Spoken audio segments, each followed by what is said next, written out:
ட்ரேடுனா என்ன, எதுக்காக ட்ரேட் பண்ணுறாங்க, ட்ரேட் எப்படி ஆரம்பிச்சது, ட்ரேடுக்கும் பிஸ்னஸுக்குமான வித்தியாசம் என்ன, ட்ரேடில் இருக்கக்கூடிய பெனிஃபிட்ஸ் என்ன, அதில் இருக்கக்கூடிய சேலஞ்சஸ் என்ன, அது எல்லாத்தையுமே இந்த வீடியோவில் நம்ம பார்க்க போகிறோம். இந்த வீடியோ உங்களுக்கு ரொம்பவே யூஸ்ஃபுல்லாக இருக்கும் அப்படின்னு சொல்லி நம்புகிறேன்.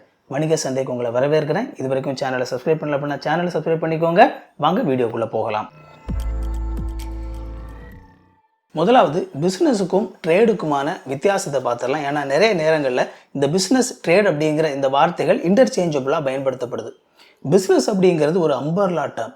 பிஸ்னஸ் அப்படிங்கிறது ஒரு பெரிய விஷயத்தை பற்றி பேசக்கூடிய விஷயம். ட்ரேட் அப்படிங்கிறது அந்த பிஸ்னஸுக்கு உள்ளே நடக்கக்கூடிய ஒரு டிரான்சாக்ஷனை பற்றி பேசுகிறது. யூஸ்வலாக ட்ரேட் அப்படின்னு சொல்லி வரும்பொழுது பையிங் அண்ட் செல்லிங், இதை தான் நம்ம ட்ரேட் அப்படின்னு சொல்லி சொல்கிறோம். இன்னொரு விதத்தில் சொல்லணும் அப்படின்னா இந்த ட்ரேட் அப்படிங்கிறது பிஸ்னஸுடைய ஒரு சப்செட் அப்படின்னு சொல்லி சொல்லலாம். ட்ரேடினுடைய அடிப்படையே எக்ஸ்சேஞ்ச் பண்ணிக்கிறது தான். ஸோ ஒரு மியூச்சுவல் எக்ஸ்சேஞ்ச் அப்படிங்கிறது இந்த ட்ரேடில் நடக்கிறது. அண்ட் ஒரு வேல்யூக்காக இதில் அவங்க அந்த எக்ஸ்சேஞ்சை பண்ணுறாங்க. அந்த இடத்துல அந்த வேல்யூ அப்படிங்கிறது மோஸ்ட்லி மணியாக இருக்குது. ஸோ அது மணியாகவும் இருக்கலாம், வேற ஒரு சில விஷயமாகவும் இருக்கலாம். ஸோ பட் ட்ரேட் அப்படின்னு சொல்லி வரும்போது அங்கே ஒரு எக்ஸ்சேஞ்ச் நடக்குது. அதுதான் ரொம்ப ரொம்ப முக்கியமானது. இந்த பிஸ்னஸுக்கும் ட்ரேடுக்குமான அந்த வித்தியாசத்தை இப்போ நான் சிம்பிளாக சொல்லிட்டாலும் இதில் இன்னும் ஆழமாக பார்க்குறதுக்கு நிறைய விஷயங்கள் இருக்குது. அதை பற்றி எக்ஸ்க்ளூசிவாக என்னோட சேனலில் பின்னால் ஒரு வீடியோ போட போகிறேன். அதை மிஸ் பண்ணக்கூடாதுன்னு சொல்லி நினச்சிங்க அப்படின்னா சேனலை இப்போ சப்ஸ்கிரைப் பண்ணிக்கோங்க. இப்போது ட்ரேடினுடைய டெஃபினிஷனை பார்க்கலாம். Trade is a voluntary exchange of goods or services between economic actors. இதுதான் ட்ரேடினுடைய டெஃபினிஷன். இந்த டெஃபினிஷனில் நம்ம கவனிக்க வேண்டிய ஒரு சில விஷயங்கள் இருக்குது. முதலாவது இந்த வாலண்டரி அப்படிங்கிற வார்த்தை ரொம்ப ரொம்ப முக்கியமானது. ஸோ ட்ரேடில் மனமும் ஒரு ரெண்டு பார்ட்டிஸ் என்ன செய்கிறாங்க அப்படின்னா இன்வால்வ் ஆகுறாங்க. இதில் நம்ம கம்பல்சரியாக எதுவும் பண்ண முடியாது. ட்ரேடில் ஒருத்தரை கம்பல் பண்ணி நம்ம ட்ரேட் பண்ண வைக்க முடியாது. ட்ரேட் அப்படின்னு சொல்லி வரும்போதே அது வாலண்டரி தான். ரெண்டு பார்ட்டியுமே வாலண்டரியாக அதில் ஈடுபடுறாங்க. ரெண்டாவது இதில் இந்த எக்கனாமிக் பார்ட்டிஸ் அப்படின்னு சொல்லி நம்ம சொல்லும் பொழுது இந்த எக்கனாமிக் பார்ட்டிஸ் அப்படிங்கிறது எதுவாக வேணாலும் இருக்கலாம். ரெண்டு இண்டிவிஜுவலாக இருக்கலாம், ரெண்டு கம்பெனியாக இருக்கலாம், அல்லது இரண்டு நாடாக இருக்கலாம். அது எதுவாக இருந்தாலும் இவங்களுக்கு இடையில என்ன டிரான்சாக்ஷன் நடக்குது, அங்கே ஒரு குட்ஸ் அல்லது ஒரு பொருளோ ஒரு சர்வீசஸ் ஒரு சேவையோ எக்ஸ்சேஞ்ச் பண்ணப்படுதா அப்படிங்கிறத நம்ம கவனிக்கணும்.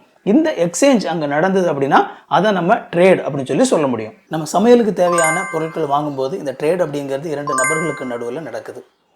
ஒரு ரா மெட்டீரியல் மாதிரியான ஒரு எக்ஸ்சேஞ்ச் நடக்கும்போது இரண்டு கம்பெனிகளுக்கு நடுவில் இந்த ட்ரேட் நடக்குது. ஒரு காரை மொத்தமாக மேனுஃபேக்சர் பண்ணி ஒரு கம்பெனி விற்கும்போது அந்த இடத்துல ட்ரேட் அப்படிங்கிறது இரண்டு நாடுகளுக்கு நடுவில் நடக்குது. ஸோ ட்ரேட் அப்படிங்கிறது டொமஸ்டிக்காகவும் இருக்க முடியும், இன்டர்நேஷனலாகவும் இருக்க முடியும். இந்த ட்ரேட் அப்படிங்கிறது ஒரு புது கான்செப்ட்லாம் கிடையாது. அந்த காலத்துலேருந்தே இந்த ட்ரேட் எக்ஸ்சேஞ்ச் அப்படிங்கிறது இருக்குது. பண்ட மாற்று முறை அப்படின்னு சொல்லி நீங்கள் கேள்விப்பட்டிருப்பீங்க. இந்த பண்ட மாற்று முறை அப்படிங்கிறது தான் ட்ரேடினுடைய அடிப்படை அப்படின்னு சொல்லி சொல்லலாம். இந்த பண்ட மாற்று முறையில் அடிப்படையில் இந்த ட்ரேட் அப்படிங்கிறது இரண்டு நபர்களுக்கு நடுவில் நடக்குது. உதாரணத்துக்கு ஒருத்தர் அரிசி வச்சிருக்கிறாரு, இன்னொருத்தர் கோழி வச்சிருக்கிறாரு. அரிசி வச்சிருக்கிறவருக்கு கோழி வேணும், கோழி வச்சிருக்கிறவருக்கு அரிசி வேணும். ஸோ இவர் ஒரு கோழியை கொடுக்குறாரு, அரிசி வச்சிருக்கிறவர் அதுலேருந்து கொஞ்சம் அரிசியை அவருக்கு கொடுக்குறாரு. ஸோ இப்போ ரெண்டு பேருக்குமே அவங்களுக்கான தேவை கிடைச்சிருச்சு. ஸோ இதுதான் பார்த்தீங்க அப்படின்னா அடிப்படையான ஒரு பண்டமாற்று முறை ட்ரேடிங் அப்படின்னு சொல்லி சொல்லுவோம். இது நமக்கு பேசுறதுக்கு ரொம்ப சிம்பிளாக தெரியலாம், பட் ஆனால் இதில் மிகப்பெரிய ஒரு இஷ்யூ இருக்குது. உதாரணத்துக்கு இப்போ 4 நபர்கள் அந்த மார்க்கெட்டில் இருக்கிறாங்கன்னு சொல்லி வச்சுக்கோமே. ஒருத்தர் அரிசி வச்சிருக்கிறாரு, ஒருத்தர் கோதுமை வச்சிருக்கிறாரு, ஒருத்தர் ஆடு வச்சிருக்கிறாரு, இன்னொருத்தர் மாடு வச்சிருக்கிறாரு. இப்போ ஆடு வச்சிருக்கிறவருக்கு அரிசி வேணும். அதனால அவர் அந்த ஆட்டை எடுத்துகிட்டு போய் அரிசி வச்சிருக்கிறவர்கிட்ட கொடுத்துட்டு எனக்கு இந்த ஒரு ஆட்டை வச்சுட்டு எனக்கு ஒரு மூட்டை அரிசி கொடுங்க அப்படின்னு சொல்லி கேட்குறாரு. இப்போ பிரச்சனை என்ன அப்படின்னா அரிசி வச்சிருக்கிறவருக்கு ஆடு வேண்டாம், மாடு வேணும். இந்த அரிசி வச்சிருக்கிறவர் மாடு வச்சிருக்கிறவர்கிட்ட நம்ம இந்த அரிசியும் மாட்டையும் எக்ஸ்சேஞ்ச் பண்ணிக்கலாம் அப்படின்னு சொல்லி ஆசைப்படுறாரு. ஆனால் மாடு வச்சிருக்கிறவர் சொல்கிறாரு எனக்கு அரிசி வேண்டாம், எனக்கு கோதுமை தான் வேணும் அப்படிங்கிறாரு. சரி, இந்த மாடு வச்சிருக்கிறவர் கோதுமை வச்சிருக்கிறவர்கிட்ட போய் கோதுமை எக்ஸ்சேஞ்ச் பண்ணிக்கலாம்னு சொல்லி ஆசைப்பட்டா கோதுமை வச்சிருக்கிறவர் சொல்கிறாரு எனக்கு மாடு வேண்டாம், எனக்கு ஆடு தான் வேணும் அப்படிங்கிறாரு. இங்கே இப்போ ஒரு சிக்கலான சூழ்நிலை உருவாகுது. யாராலையும் எதையும் எக்ஸ்சேஞ்ச் பண்ண முடியலை. ஒரு டெட்லாக்கான ஒரு சிச்சுவேஷன் உருவாகிறது நம்ம கவனிக்கிறோம். இந்த சூழ்நிலையில் தான் கோல்டு அப்படிங்கிறது ஒரு எக்ஸ்சேஞ்ச் ஆகிறதுக்கான ஒரு மீடியமாக வருது. ஸோ எல்லாருமே கோல்டை வச்சுக்கோங்க. உங்களுக்கு என்ன பொருள் வேணுமோ நீங்கள் கோல்டை கொடுத்து வாங்குங்க. உங்களுக்கு அரிசி வேணுமா நீங்கள் கோல்டை கொடுத்து அரிசி வாங்கிக்கோங்க. உங்களுக்கு மாடு வேணுமா நீங்கள் கோல்டை கொடுத்து மாடு வாங்கிக்கோங்க. இந்த மாதிரி கோல்டு அப்படிங்கிறது ஒரு மீடியம் எக்ஸ்சேஞ்ச் பண்ணக்கூடிய ஒரு விஷயமா வருது. பின்னால் இந்த கோல்டு அப்படிங்கிறது பணமாக மாறுது. இந்த விஷயமே அதாவது எப்படி ஒரு மணி அப்படிங்கிறது உருவாகி அது மார்க்கெட்டில் ஆதிக்கம் செலுத்தக்கூடிய விஷயமா உருவாச்சு அப்படிங்கிற அந்த டாப்பிக்கே ரொம்ப இன்ட்ரெஸ்டிங்கான ஒரு டாபிக். அதுவும் கூட நம்முடைய சேனலில் பின்னால் கவர் பண்ணுவோம். சரி, என்னென்ன காரணங்களுக்காக இந்த ட்ரேடு பண்ணப்படுது அப்படிங்கிறத பார்க்கலாம். முதலாவது கம்பேரிட்டிவ் அட்வான்டேஜ் அப்படின்னு சொல்லி ஒரு விஷயத்த சொல்லுவாங்க. இது என்ன அப்படின்னா ஒரு நபர் ஒரு விஷயத்தை தயாரிக்கிறதுல ரொம்ப சிறப்பானவராக இருக்கும் பொழுது அவரால் அதை வந்து மற்ற நாட்டுக்கு அல்லது மற்ற நபர்களுக்கு கொடுக்க முடியும். உதாரணத்துக்கு ஒரு நாட்டில் அரிசி அதிகமாக விளையுது, இன்னொரு நாடு ரொம்ப அழகாக கம்ப்யூட்டரை தயாரிக்கக்கூடிய ஒரு நாடாக இருக்குது. இந்த 2 நாடுகளுமே அரிசி தயாரிக்கிற நாட்டுக்கு கம்ப்யூட்டர் தயாரிக்கிறவங்க கம்ப்யூட்டர் கொடுக்குறாங்க, இவங்க அதுக்கு பதிலாக அவங்களுக்கு தேவையான அரிசியை கொடுக்குறாங்க. ஸோ இந்த மாதிரி 2 நாடுமே தனக்கு தேவையான அந்த விஷயத்தில் திருப்தி உள்ள விஷயமா இருக்குது. இதுதான் கம்பேரிட்டிவ் அட்வான்டேஜ் அப்படின்னு சொல்லுவாங்க. இது பல விதங்களில் வந்து இந்த ட்ரேடிங்கில் நடக்குது. உதாரணத்துக்கு நமக்கு தேவையான எல்லாத்தையுமே நாமளே தயாரிச்சுக்க முடியாது. நம்ம காலையில் எழும்பின உடனே நமக்கு வந்து ப்ரஷ் பண்ணணும், அதுக்கு ப்ரஷ் தேவை, அதுக்கப்புறமா பேஸ்ட்டு நமக்கு தேவை, அதுக்கப்புறம் குளிக்கும்போது நமக்கு சோப்பு ஷாம்பு தேவை, முடிச்சுட்டு சாப்பாடு செய்யணும்னு சொல்லி வரோம், அதுக்கு நிறைய பொருட்கள் தேவை. இப்படி நம்ம யோசித்து பார்த்தோம் அப்படின்னா நம்முடைய வாழ்க்கையில் நமக்கு தேவையான நிறைய பொருட்கள் இருக்குது. இந்த பொருளை எல்லாம் எனக்கு தேவையான எல்லாத்தையுமே நானே தயாரிக்கணும் அப்படின்னு சொல்லி தயாரிக்க முடியுமா அப்படின்னா ப்ராக்டிக்கலாக அப்படி தயாரிக்கவே முடியாது. அந்த நிலையில தான் வேறு நபர்கள் ஒரு குறிப்பிட்ட விஷயத்தில் அவங்க கான்சென்ட்ரேட் பண்ணி அந்த விஷயத்தை அவங்க அதிகமாக தயாரிக்கிறாங்க. அந்த தயாரிக்கிற பொருட்களை வந்து ஒருத்தருக்கு ஒருத்தர் எக்ஸ்சேஞ்ச் பண்ணிக்கிறாங்க. இதில் இருக்கிற அட்வான்டேஜ் என்னன்னு சொல்லி பார்த்தீங்க அப்படின்னா, உதாரணத்துக்கு நம்ம வந்து ஒரு கார் உருவாக்கணும் அப்படின்னு சொல்லி நினைக்கும்போது சாதாரணமாக காரை மெக்கானிக் ஷாப்லேயும் உருவாக்கலாம். Yes, it is possible. ஆனால் அப்படி வந்து மெக்கானிக் ஷாப்பில் நம்ம காரை உருவாக்குறதுக்கு நமக்கு நிறைய நேரமாகும். அதை செய்கிறதுக்கான அந்த விஷயம் அப்படிங்கிறது ரொம்ப காம்ப்ளெக்ஸாக இருக்குது. அப்படிங்கிறனால ஒன்றா தான் அதை பண்ண முடியும், தவறுகள் நடக்கிறதுக்கும் வாய்ப்பு இருக்குது. ஆனால் இதையே ஒரு பெரிய கம்பெனியில் நம்ம பண்ணும் பொழுது நம்ம மெக்கானிக் ஷாப்பில் தயாரிக்கிறத விட குறைஞ்ச செலவுக்கு அதிகமான காசை குறைவான மிஸ்டேக்கில் நம்மளால் தயாரிக்க முடியும். ஸோ இதுதான் இந்த ட்ரேடிங்கில் இருக்கக்கூடிய ரொம்ப முக்கியமான ஒரு அட்வான்டேஜ் அப்படின்னு சொல்லி நம்ம சொல்ல முடியும். அதனால் இந்த ட்ரேட் அப்படிங்கிறது நாம் எந்த விஷயத்தை செய்கிறோமோ அதில் நம்ம எக்ஸல் ஆகிறதுக்கு, பெட்டராக செய்கிறதுக்கு நமக்கு உதவி செய்யுது. இன்னொரு விதத்தில் இந்த ட்ரேட் அப்படிங்கிறது இன்னோவேஷனையும் புது புது கண்டுபிடிப்புகளை வந்து அது உற்சாகப்படுத்துது. ஏன்னா அந்த ட்ரேட் அப்படின்னு சொல்லி வரும்பொழுது நிறைய பேர் வந்து ஒரே விதமான பொருளை தயாரிக்கிறதுக்கு முயற்சி பண்ணும்போது அவங்களுடைய பொருள் சந்தையில் நல்ல விதத்தில் விற்கணும் அப்படின்னா அவங்களுடைய பொருள் சிறந்ததாக இருந்தால் தான் மற்ற பொருளோட போட்டி போட்டு அது சிறந்தது அப்படிங்கிற ஒரு பெயரை பெறும்போது அது ரொம்ப ஈஸியாக வந்து மக்களிடத்தில் விற்க முடியும். அந்த நிலையில் அப்போது ஒரு சிறந்த பொருளை உருவாக்கணும் அப்படிங்கிற போட்டி நமக்கு வந்து கன்சியூமர்ஸுக்கு ஒரு நல்ல பெஸ்ட்டான பொருள் நம்ம கையில் கிடைக்கிறதுக்கு உதவி செய்யக்கூடிய ஒரு விஷயமா இருக்குது. ஆனால் அதே நேரத்தில் இந்த ட்ரேடில் வந்து ஒரு சில சேலஞ்சஸும் இருக்குது, ஆபத்துகளும் இருக்குது.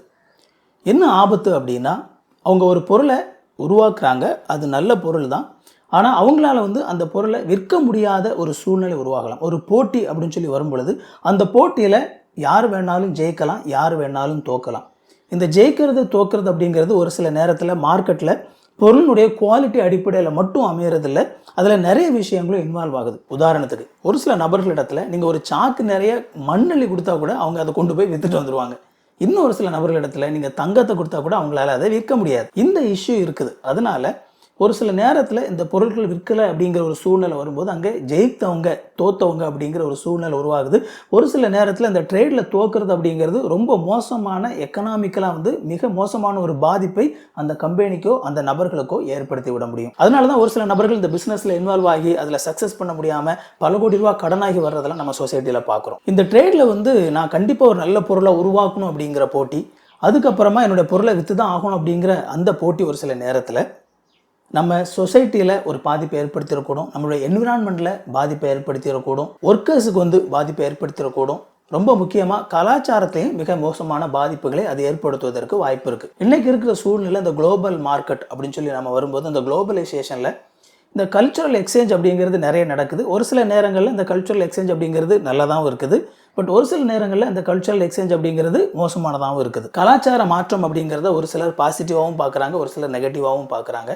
நம்மளுடைய பொருள் அப்படின்னு சொல்லி மட்டும் நம்மளுடைய ஒரு க்ளோஸ்ட் சிஸ்டத்தில் நம்ம வாழ்ந்துட்டு இருக்கும்போது வேறு எந்த ஒரு வெளி இன்ஃப்ளூன்ஸும் இல்லை அப்படிங்கிறனால நம்ம ஒரு சேஃபான ஒரு என்விரான்மெண்ட்டில் நம்ம வாழ்கிறோம். பட் ஒரு குளோபலைசேஷன் அப்படிங்கிற அடிப்படையில் வேறு ஒரு பொருளும் அந்த கலாச்சாரமும் உள்ள வரும் பொழுது அது நம்முடைய கலாச்சாரத்தில் ஒரு சேலஞ்சிங்கான ஒரு சிச்சுவேஷனை உருவாக்குது அப்படிங்கிறதையும் நாம் மறுக்க முடியாது. அது மட்டும் இல்லாமல் உள்ளுக்குள்ளே இருக்கிற இந்த கம்பெனிக்குள்ளேயே போட்டி போட்டுட்டு இருந்தவங்க இப்போ இன்டர்நேஷ்னல் லெவலில் வெளியேருந்து வரக்கூடிய பல கம்பெனிகள் கூட சேர்ந்து நம்ம போட்டி போடணும் அப்படிங்கிற ஒரு நிலை உருவாகும் போது அந்த போட்டி ரொம்ப நெருக்கடியானதாக, ரொம்ப அதிகமான வேகத்தோடு போட்டி போடக்கூடிய ஒரு சூழ்நிலையை உருவாக்குது அப்படிங்கிறது நாம் கவனிக்கணும். அது மட்டும் இல்லாமல் இந்த ட்ரேடிங்கில் இந்த டேக்ஸ் மாதிரியான விஷயங்கள், பேப்பர் ஒர்க், அப்புறமா வந்து நிறைய ரூல்ஸ் அண்ட் ரெகுலேஷன்ஸ், ஏற்றுமதி இறக்குமதின்னு சொல்லி வரும்போது அதில் இருக்கக்கூடிய காம்ப்ளெக்சிட்டிஸ், இது எல்லாமே ட்ரேடிங்கில் இன்னும் அதிகமான சிக்கலை உருவாக்கக்கூடிய விஷயமா இருக்குது. ஸோ இப்படிப்பட்ட இக்கட்டான விஷயங்கள் ட்ரேடில் இருந்தாலும் கூட நம்ம முன்னாடியே பார்த்த மாதிரி இந்த ட்ரேடுக்கே உரிய நிறைய பெனிஃபிட்ஸ் இருக்கிறனால தொடர்ந்து இந்த ட்ரேட் அப்படிங்கிறது இருந்துக்கிட்டே தான் இருக்கும். இந்த வீடியோவில் நீங்கள் கற்றுக்கிட்ட ரொம்ப முக்கியமான ஒரு பாயிண்ட் என்ன,